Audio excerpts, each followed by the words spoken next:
Dr. Jekyll's Will, Chapter 2.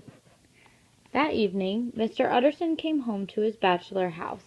He felt a little nervous as he sat down to dinner. Usually after dinner he would relax by the fire, but tonight he did not. He lit a candle, went into his office, and opened his safe. He removed an envelope that was marked, Dr. Henry Jekyll's Will. He sat down at his desk and began to read the will by candlelight. Mr. Utterson had not written the will. It had been given to him to keep in secrecy. It said that if Dr. Henry Jekyll dies or turns out to be missing for 3 months, all of his money, his home, and everything in it should be passed on to his friend, Edward Hyde. This will had always bothered Utterson. Reading it again didn't help.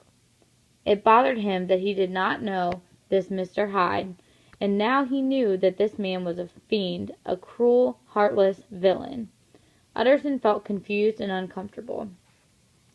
"I thought it was just madness that made Jekyll write this will," he said out loud. "Now I know it was out of disgrace." He placed the will back in the safe. Angrily he grabbed his overcoat, blew out the dripping red candle, and walked out into the cool night. He needed to see his friend, Dr. Lanyon. If anyone could help him make sense of this, it was Lanyon. The butler at the Lanyon home welcomed him and led him into the dining room.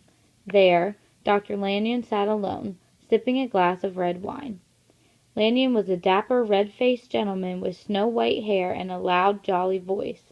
He rose from his chair as Utterson came in, and Lanyon shook his hand excitedly.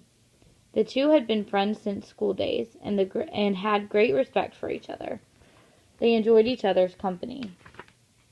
After a little small talk, Utterson said, "Lanyon, you and I are probably Henry Jekyll's oldest friends. Would you agree?"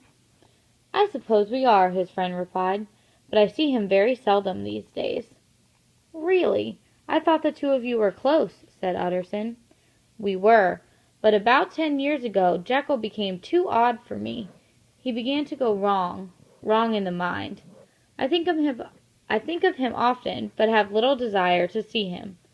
We disagreed over some of his science theories. He spoke nonsense. His ideas were balderdash." Lanyon turned purple. "Why do you ask?" Utterson paused and then asked, "Have you ever met a certain friend of his, a Mr. Hyde?" "Hyde?" asked Lanyon. "No, never heard of him."